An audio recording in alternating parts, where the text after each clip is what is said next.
Hey guys, and welcome back to this channel. In this video I will be showing you guys how you can post somebody's videos on your story. It's basically like a repost, but on your TikTok story.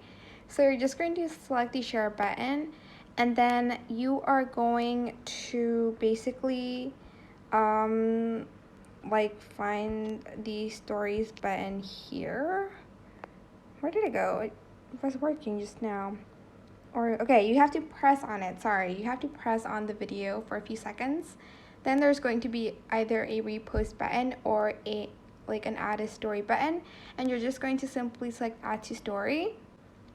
And then you're just going to select post to story. There's an audio on that, that's why I cropped it out, but that's what you can basically do. That's what you're going to do basically, is post to your story.